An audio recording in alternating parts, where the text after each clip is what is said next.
This week, the trial of Genaro Garcia Luna began in New York City. Garcia Luna was Mexico's former Secretary of Public Security and who is considered to have been the architect of Mexico's own version of the drug war. U.S. federal prosecutors are accusing him of colluding and collaborating with drug cartels. They say that Garcia Luna worked with the Sinaloa and Beltran-Leyva cartels by accepting bribes, establishing protection rackets, providing sensitive information, arresting rival cartel members, and helping them traffic drugs into the United States.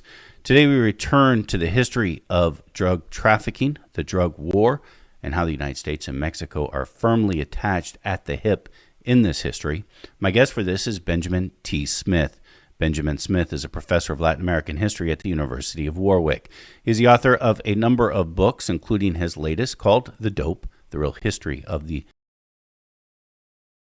Mexican drug trade. He spent many years in both Mexico and the United States researching this history, and he also has worked with people who seek asylum in the United States as they try to flee the violence of their own homes. Benjamin Smith, it is a great pleasure to welcome you to this radio program. Thank you very much, Mitch. Let me begin with the trial of Garcia Luna. He oversaw Mexico's side of the drug war during the presidency of Felipe Calderon. That's between 2006, 2012. That's at least the Calderon presidency. Were you surprised by the charges brought against Garcia Luna of working with the cartels? And I should also state that he's denying these charges. But were you surprised at all by these charges? Well, I think I was rather surprised that the DEA is actually, and the prosecutor's office in New York has pushed ahead with these charges. I'm not in any way surprised that the head of, well, he was formerly head of the federal police from 2001 to 2005, and then you're right, head of the public security office from 2006 to 2012. I'm in no way surprised that somebody that high up in anti-drugs policy has been accused of corruption. In actual fact, as a historian, I was struggling today to work out if any of the heads of Mexico's judicial police since the 1960s had not been accused of corruption with a fair amount of evidence. And I couldn't think of one. So why were you surprised that prosecutors actually brought charges? Well, I think, and I was thinking of a good analogy for this. So I'm not sure if you're a fan of what you would call soccer, but you know, proper people would call football. But some footballers have a tendency to showboat. So classically, Neymar of PSG in Brazil showboats and then gets clattered by some thug of a defender. Now, I think effectively what Genaro Garcia Luna has done has kind of showboated, right? I mean, had he kept a low profile, had he taken his money and not gone to Miami and become absurdly rich, owns a yacht, owns a $3.5 million seaside house, then I think he could have kept his money. But the DEA, I think, like it has for many cartel kingpins, has decided to take him on because he's been fairly high profile. Any reason why this is happening in the United States and not Mexico? Is this something that would have been impossible to occur in Mexico? I don't think it's impossible. I mean, a fair amount of... so Garcia, it should be made clear that Garcia Luna has been accused together with two of his lieutenants in the public security apparatus. Those two people are actually in prison in Mexico, and the US hopes to extradite them. Other federal cops who are under Garcia Luna have already been put away in the United States. So Mexico is capable of doing this. However, corruption trials in Mexico have tended to give much lighter sentences than in the US, even for really large corruption cases, like that of Javier Duarte, who was governor of Veracruz during the early 2010s, and was busted for massive corruption and collusion with a really awful cartel, the Zetas. And yet he only got, I think no more than 10 years in jail. Do you see any significance in him, Garcia Luna, working with the Sinaloa cartel and the Beltran-Leyva cartel compared to other cartels and even against other cartels? Is there any significance there? Well, I think there is to a certain extent. Well, the first thing that's worth saying is the Sinaloa cartel is to this day, and has been for the last 30 years, the most powerful federation of drug traffickers in Mexico. So if he was helping them, he did a good job. And still today, it is the biggest exporter of narcotics in Mexico through all the kind of data we have.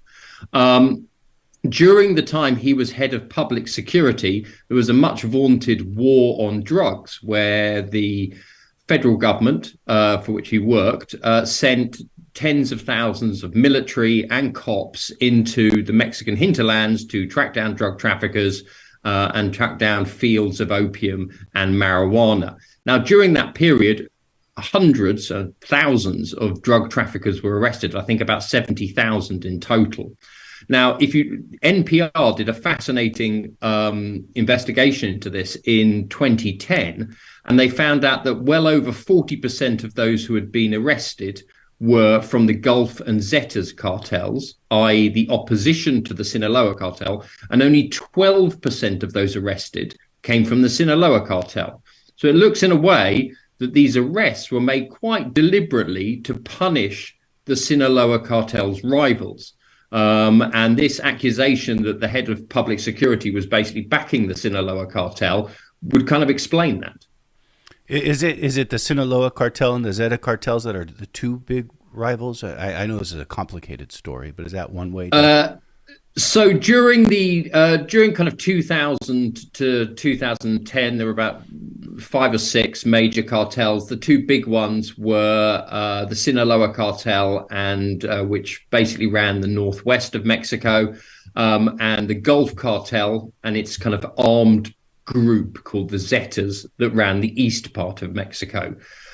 Since 2010, and since really Garcia Luna and the DEA started to arrest vast quantities of these cartel members, those cartels have fragmented. Nowadays, people are talking about at least 12 major cartels and something in the region of 400 separate small-time trafficking organizations. So the system has really fragmented, really thanks partially to this very aggressive drugs war. And we're going to get into that. I'm using the term, and I'm throwing out the term cartel as though everyone actually understands what a cartel is, because we hear it all the time. I say the word like I actually understand what a cartel means. But you know, we can call OPEC as an example as a cartel, and here we're calling these the drug traffickers cartels as well. What do we mean when we talk about drug trafficking when we say cartels? Right. So effectively, a cartel should be a kind of corporation or a group of corporations which monopolize price, right, which set prices. As a result, when talking about drug trafficking organizations, it's a total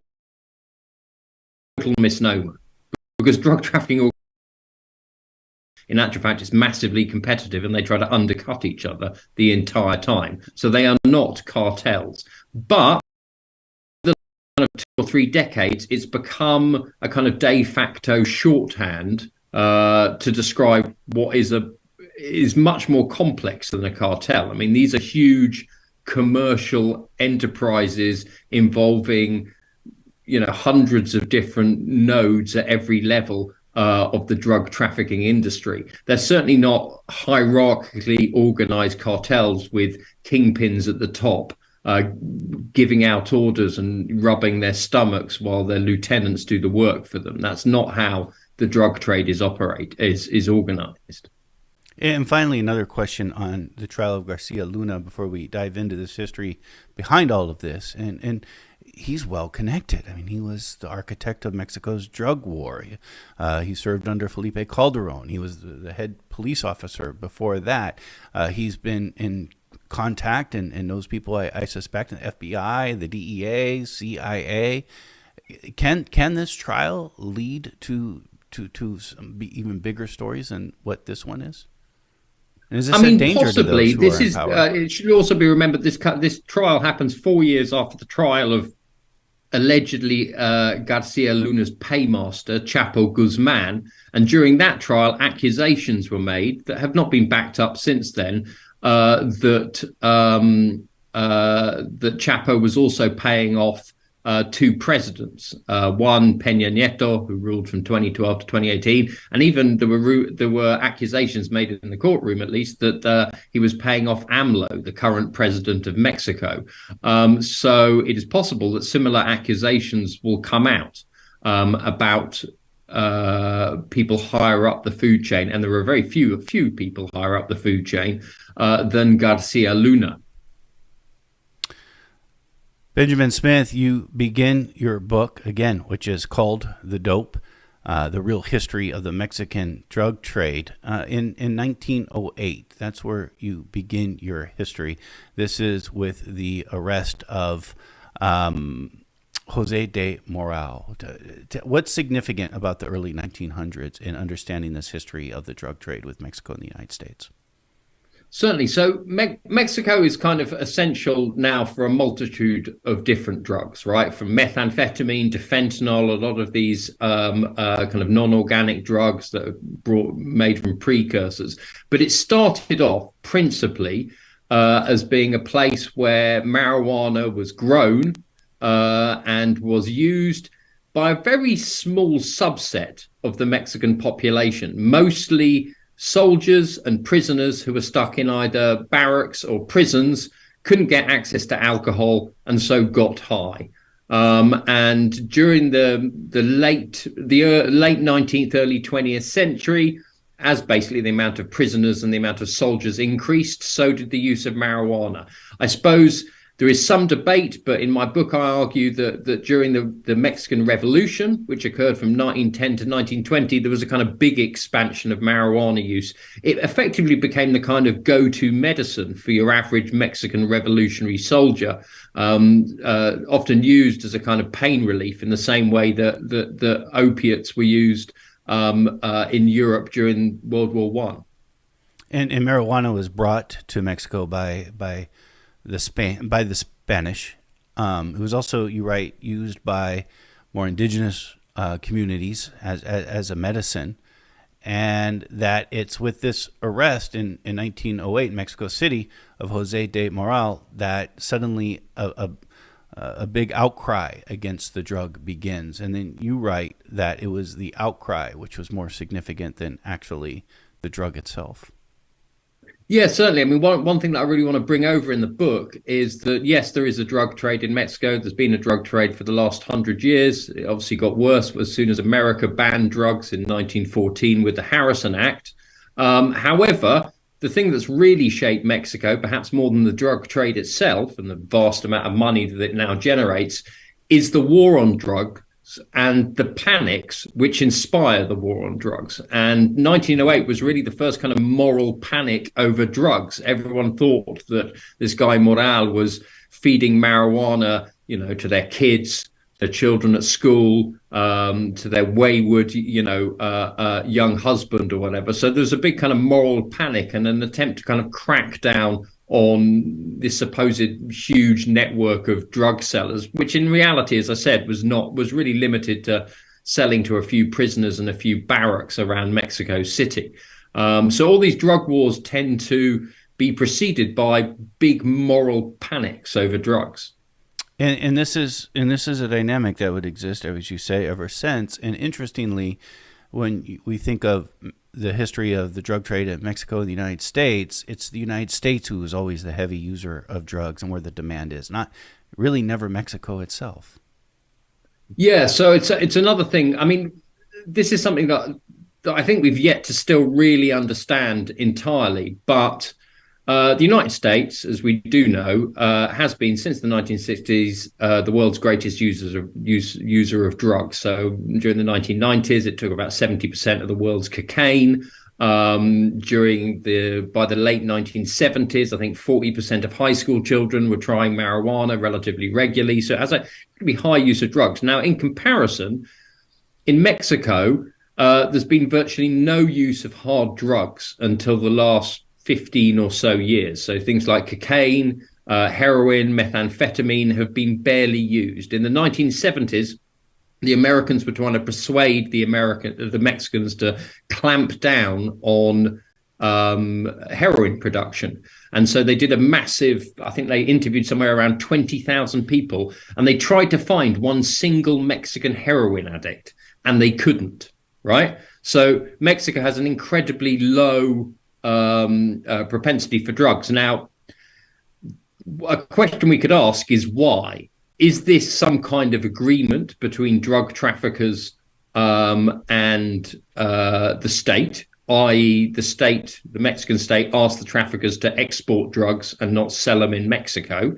Or is it just that Mexico doesn't have a series of kind of social problems which generate drug addiction as they have in the United States? And I think that's really still massively up for debate. Is that something that we can learn about with this Garcia Luna trial, or is this something that Garcia Luna would know about himself? I'm not entirely sure. So, I mean, one thing that has happened since Garcia Luna took over public security is that drugs have started to be sold widely in Mexico. So Mexico now does have a fair population of cocaine addicts, methamphetamine addicts particularly, and some at least heroin addicts, particularly in the border regions. So one thing that the very aggressive drug war did by fragmenting these groups is basically eradicate any agreement between the state and the drug trafficking organizations. So these drug trafficking organizations are now quite happy to sell their supply, not just to the Americans who pay more, but also to people down the road who might not pay as much, but it's much easier to transport your drugs a couple of streets away. A lot bigger profit to be made in the United States. You even worked out an economic model of how much drugs somebody would have to produce in Mexico or even grow in Mexico compared to if they were to drive a cab, say, for a year or so. Yeah, pretty much. I mean, that's something that I think, again, it can appear quite obvious, but it's something perhaps that should be on the headline of every kind of drug story. Is the reason for this is basically economic. Like, on the one hand, America has a huge unquenchable demand for narcotics, and at the same time, Mexico has a much lower GDP and much lower kind of per capita income than the United States. So you can make the same I think I worked out, driving a cab for a year in Mexico City as selling one marijuana plant in the United States. So why not sell one marijuana plant? One marijuana plant. So, you're making an annual income just on one marijuana plant alone. Yeah, absolutely. Or I think I worked out on a couple of nickels worth of heroin, right? The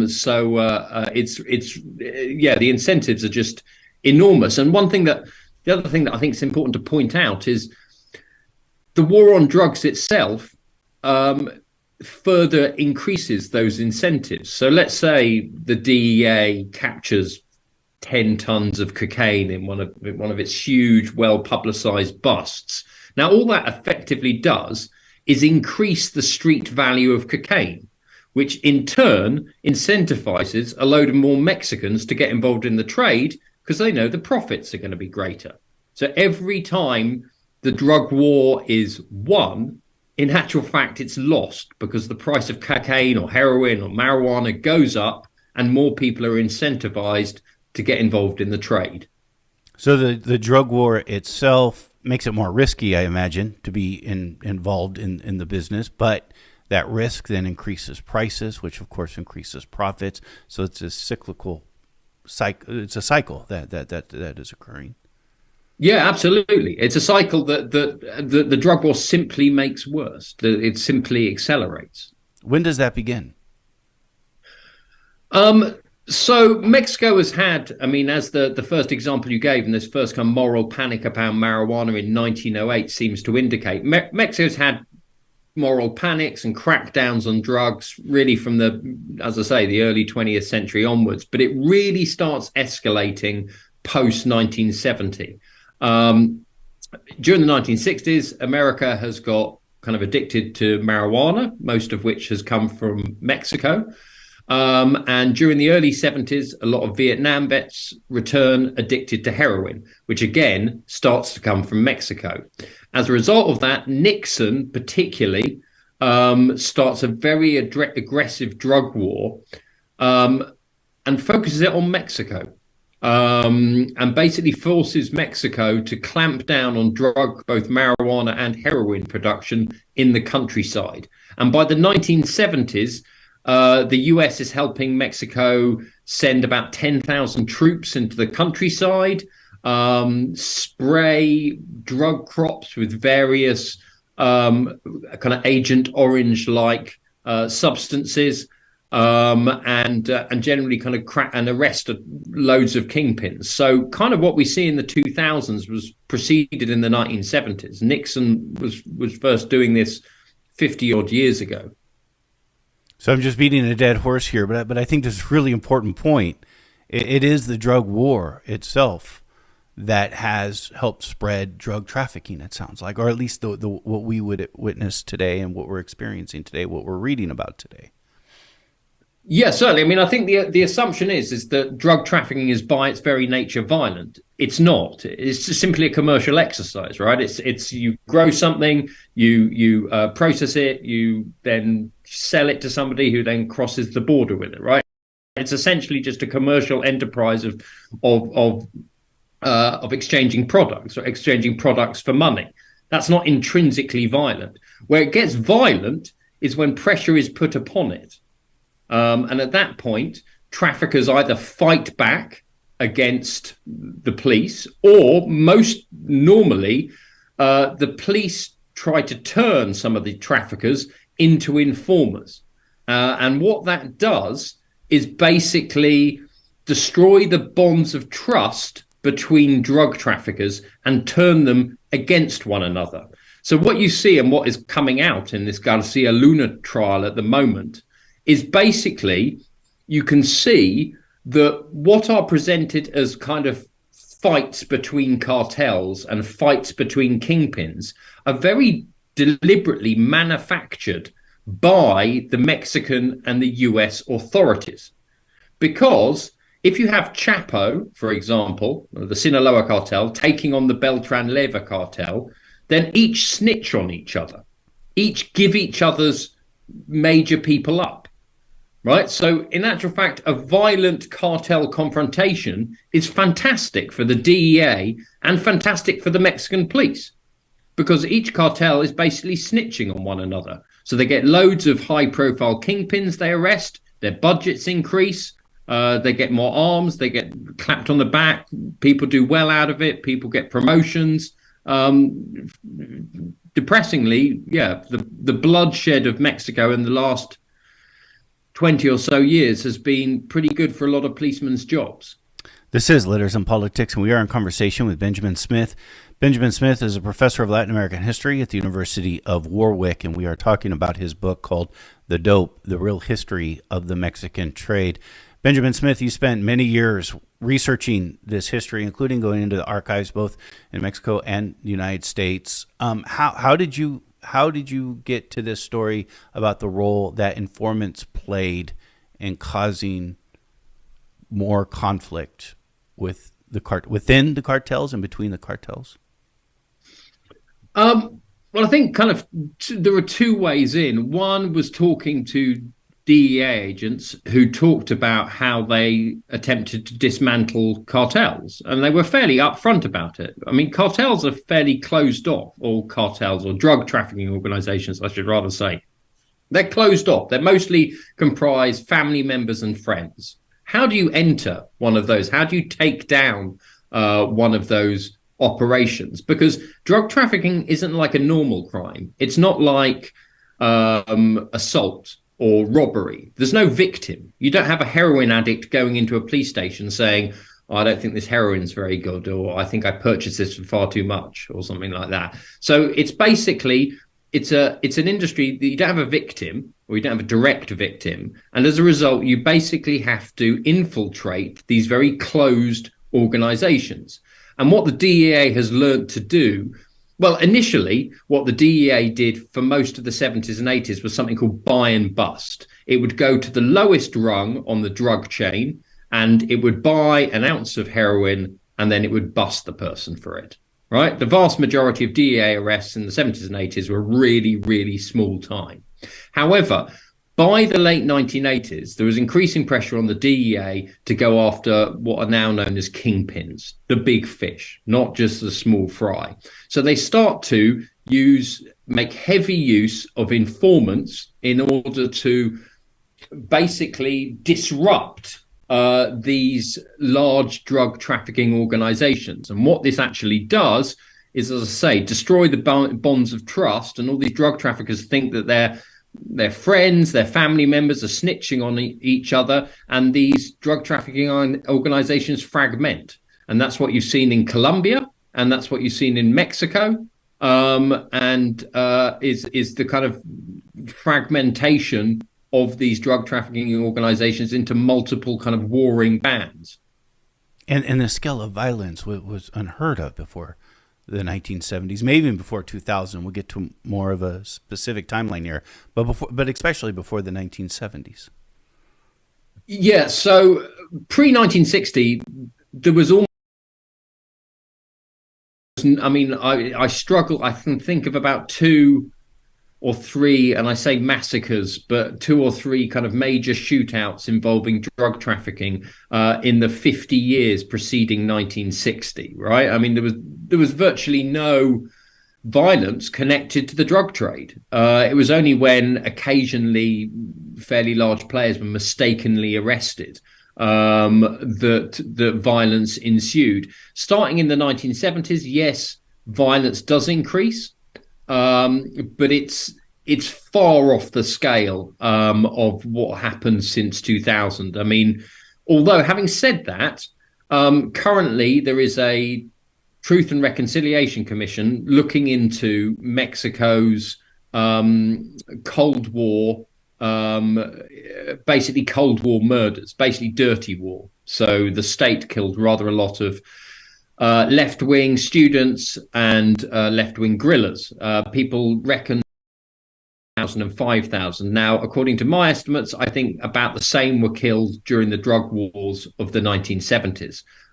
So compared to today, it's a small number. Compared, however, to things like the Dirty War, the 1970s Dirty War in Mexico, it's about the same. But a significant uptick since starting in the 70s. A significant uptick, yeah, absolutely. But that uptick then kind of goes through the roof post 2005, 2006. I mean, we're talking about tops about 1,000 killed per year in the 1970s. By 2006, it's kind of nearer 30,000. The final part of your book is titled "Into the Abyss: 1990 to 2020." I lived in Mexico in the mid to late 1990s.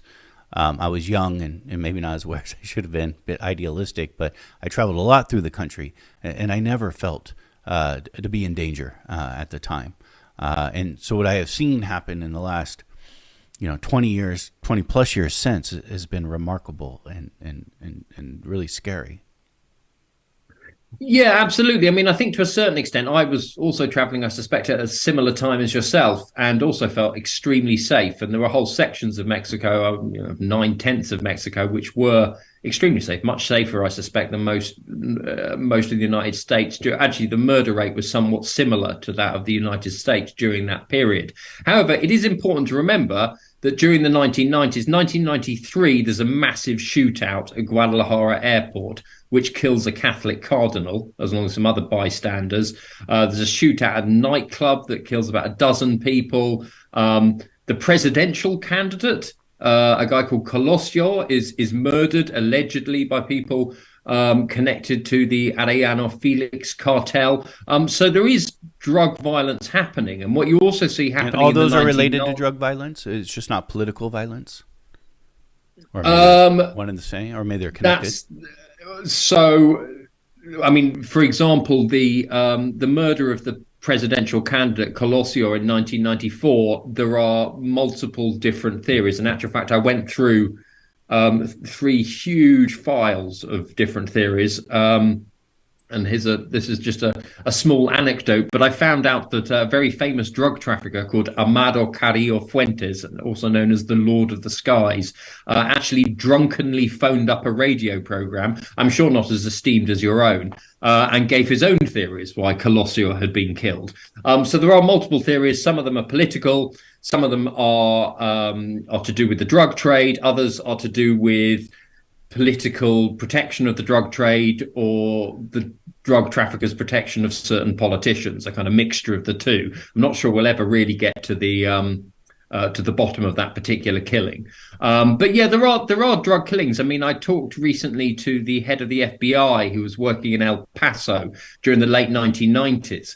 And by that point, certain drug dealers were not simply trafficking drugs. They were also charging anyone who took drugs through the city that they controlled, basically a tax to do so. And if you didn't pay the tax, you were murdered. So this FBI agent describes quite movingly how he came across effectively the first mass grave as early as 1999. It was about, he thinks, 30 to 40 bodies of basically drug dealers who hadn't paid the tax to the guy who ran Ciudad Juarez. The evolution of corruption in Mexico connected to the drug trade is important, and you're getting sort of to the more current moment of this quote unquote tax that you're referencing. Years ago, there's still corruption, but the corruption then was very different. You write about Esteban Cantu, who in 1915 was governor of Baja California, and this was very common. He was a part of the corruption of the drug trade. He would collect 3.5 pesos on every kilogram of opium that was brought in from China. But what he used that money for was actually to pay for public works, like building roads and things. Well, okay, so I mean, thank you for picking that up, and it's quite a big part of the book that certainly up to the 1960s, 1970s, the vast majority, there was a lot of what we would call from the outside to be corruption. Now, what this effectively was local governors, local mayors charging a tax on drug traffickers not to bust them. And you're absolutely right. In the glory years of the Mexican Revolution and the years following, they used this money for pretty, frankly, groovy things that we would nod our head and go, probably worth it. Schools, roads, the good cop that goes down the street and makes sure that, no one's getting shanked for a couple of pesos. However, you're absolutely right. Corruption then does change. By the 1970s, the people in charge of basically collecting the tax on drug traffickers are the police, the Mexican police, and the military. And they are less using this money for groovy schools and roads and much more using the money to basically fund their institutions. So they're buying guns, they're buying uniforms, they're buying they're renting the offices they work in, and they are undeniably funneling quite a lot of that money to themselves. And I think this is something that might be, that is rounding back to the Genaro Garcia Luna trial. I think might be something that comes out. There was, as I said, Garcia Luna is not the first head of the judicial or head of the Mexican police to be busted or to be accused of corruption. And there is no doubt, I think we'll find, that Garcia Luna was using some money from the cartels in order to line his own pockets. However, there's a very good book that was written by a guy called Tony Payan and another woman called Guadalupe Correa, where they do an interview with Garcia Luna. And what is very clear is that he thought, certainly, that he was building up the institution of the police. So one reason that the DEA really liked him is he created this huge, what they called the bunker underneath Mexico City, which was a huge kind of intel gathering unit. To what extent that was almost funded by the drug traffickers' money, who knows? Quite possibly. I don't think all this money went into Garcia Luna's pocket. I think a lot of it went towards the construction of the kind of police arm of the Mexican state. So again, we're back at this turning point of the 1970s when we not only do we have now an uptick in violence connected to the drug trade, we also have an evolution in corruption and how corruption is working. And you see all of these connected together. And obviously we have the Nixon presidency and the war on drugs. Does all this work together? Yeah, pretty much. It works together in a kind of complex and pretty depressing way. So you've got the US administration that wants arrests. It's got a Mexican police force that wants money. And it's got drug traffickers that want to traffic drugs. And this becomes a kind of a circular game where effectively the DEA is prepared to put up with a certain amount of corruption from the Mexican police as long as they deliver a few traffickers on a plate to them, particularly the high profile ones, people like Chapo. I mean, there was very recently, and I think this is something that the DEA and the US authorities know. They know that this is a game that they can't win, right? And it's a game with a lot of kind of secondary victims. There was recently a DEA official who was busted for massive corruption. He took somewhere like $9 million from the Colombian cartels. And just before he was put in prison in Puerto Rico, he said the following: "It's not a war, it's a game. You can't win an unwinnable war. The DEA knows this and agents know this. There's so much dope leaving Colombia. There's so much money. We know we're not making a difference. The drug war is a game. It was a very fun game that we were playing."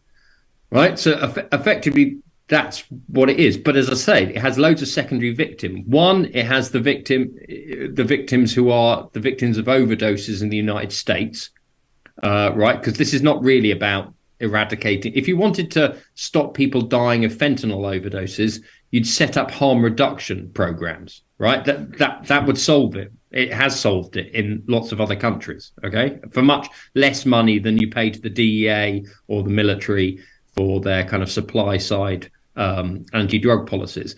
The second thing, it causes loads of deaths within Mexico. But those are just byproducts of this kind of ludicrous, unwinnable game that the DEA and the Mexican authorities and the drug traffickers are playing. Makes me think of the nature of conflict. When you have conflict, you have politicians who then end up making their career on that conflict. You have institutions that are then created because of that conflict. And always in the end, and this is where corruption comes in, these politicians, these institutions are then dependent on that conflict still being there in order to justify their own existence. I think that's entirely correctly put. I mean, I think all these institutions have effectively, they've lived off the drug trade. And since I suppose, and during the 1990s, the US military lived off this, right? I mean, the US military, post the destruction of the Berlin Wall, was threatened with being halved. And it very fortuitously found out that Colombia had a load of narco-terrorists and was funded to attempt to take them down. So, yeah, lots of institutions in the US and in Mexico rely on this. And lots of political careers have been made on this. We've been talking principally when it comes to corruption, about corruption in Mexico. Is there corruption in the United States? Yes, absolutely. I mean, so the other thing that this is something I've been trying to think of, and it's going to come up at this trial, the Garcia Luna trial. How much did the DEA know that Garcia Luna was taking money from the Sinaloa cartel? Quite probably. Did it care? No, because what Garcia Luna, he might have been taking millions from the Sinaloa cartel, but he was also doing what the DEA wanted, which was arresting major drug kingpins and giving them to the DEA. So that's all they cared about. They didn't care about the fact that the heroin overdoses were going through the roof, because they didn't really have to report on that to Congress. They simply had to report on, we've captured this amount of kingpins. So I mean, it's my impression that the DEA knows about this almost necessary corruption in domestic police forces that it works with, and frankly doesn't care. The second thing I think it's important to say is I think there is a tendency within the American media to think that every act of corruption is that of a rogue agent. But the study the evidence that I've seemed to find looks like there is much more kind of institutional wide corruption in America than one might think. And I'll give you a small anecdote that might illustrate this. I went down to El Paso, and I think rather perhaps provocatively, I tweeted, I'm going to be in El Paso at UTEP. Maybe the local DEA and Border Patrol could come along, somewhat jokingly, and kind of tagged them on my tweet. And then I was somewhat shocked to find some burly men at the back of the room when I gave my talk. Now, my talk was fairly negative about the US drug efforts. And at the end of the talk, these burly men approached me, and I thought, oh my God,